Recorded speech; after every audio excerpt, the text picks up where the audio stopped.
నమస్కారం. గ్రహాలన్నింటికీ రాజు, మనకు కంటికి కనిపించే ప్రత్యక్ష దైవం సూర్య భగవానుడు. జాతకంలో సూర్యుడు బలంగా ఉంటే కీర్తి, అధికారం, సమాజంలో గౌరవం, మంచి ఆరోగ్యం లభిస్తాయి. కానీ అదే సూర్యగ్రహం గనుక జాతకంలో బలహీనంగా ఉన్నా లేదా సూర్యదోషం ఉన్నా జీవితంలో ఊహించని కష్టాలు ఎదురవుతాయి.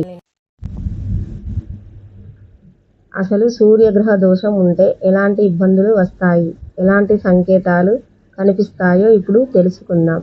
సూర్యదోషం వల్ల కలిగే ముఖ్యమైన ఇబ్బందులు: నిరంతర అనారోగ్య సమస్యలు. సూర్యుడు ఆరోగ్యానికి కారకుడు. జాతకంలో సూర్యదోషం ఉన్నవారికి ఆరోగ్యం అస్సలు సహకరించదు. ఎప్పుడూ ఏదో ఒక అనారోగ్యం వేధిస్తూనే ఉంటుంది. ముఖ్యంగా తలనొప్పి, కంటి సమస్యలు, గుండెకు సంబంధించిన ఇబ్బందులు లేదా ఎముకల బలహీనత వంటి సమస్యలు ఎక్కువగా కనిపిస్తాయి. ఎంత వైద్యం చేయించుకున్నా తాత్కాలిక ఉపశమనమే తప్ప పూర్తి ఆరోగ్యం లభించడం కష్టం అవుతుంది. మరియు ఎదుగుదల లేకపోవడం. మీరు వ్యాపారంలో కానీ ఉద్యోగంలో కానీ ఎంత ప్రతిభ ఉన్నా అనుకున్నంత ఎదుగుదల ఉండదు. ప్రమోషన్లు రావాల్సిన సమయంలో చేజారిపోతుంటాయి. సమాజంలో లేదా ఆఫీసులో మీ మాట చెలామణి కాదు. కష్టానికి తగ్గ ప్రతిఫలం దక్కకపోవడం. రాత్రింబవళ్లు ఎంత కష్టపడ్డా ఫలితం మాత్రం శూన్యం. సూర్య దోషం ఉన్నవారి నోట తరచూ వినబడే మాట ఇది. మీరు 100% కష్టపడినా దానికి వచ్చే గుర్తింపు లేదా ప్రతిఫలం మాత్రం చాలా తక్కువగా ఉంటుంది. మీ కష్టానికి వేరే వాళ్ళు క్రెడిట్ కొట్టేసే అవకాశాలు ఎక్కువ. మరియు సూర్యుడు పితృకారకుడు.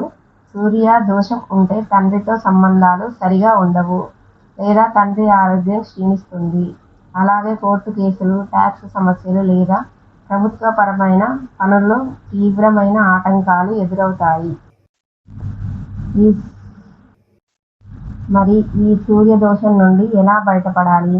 సూర్య భగవానుని అనుగ్రహం ఎలా పొందాలి? సూర్య నమస్కారాలు. ప్రతిరోజు ఉదయం నిద్ర లేవగానే సూర్యునికి అర్ఘ్యం ఇవ్వడం, సూర్య నమస్కారాలు చేయడం వల్ల దోష తీవ్రత తగ్గుతుంది. ఆదిత్య హృదయ స్తోత్రం. ఆదివారం నాడు ఉదయాన్నే ఆదిత్య హృదయ స్తోత్రం పఠించడం లేదా వినడం వల్ల సూర్యబలం పెరుగుతుంది.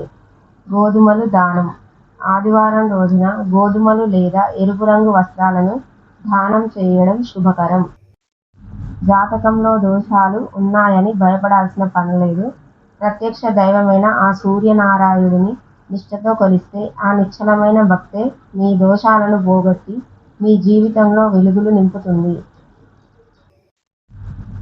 ఈ సమాచారం మీకు నచ్చినట్లయితే వీడియోని లైక్ చేయండి, మీ ఆత్మీయులకు షేర్ చేయండి. మరిన్ని భక్తి విశేషాల కోసం మా ఛానల్ని సబ్స్క్రైబ్ చేసుకోవడం మర్చిపోకండి.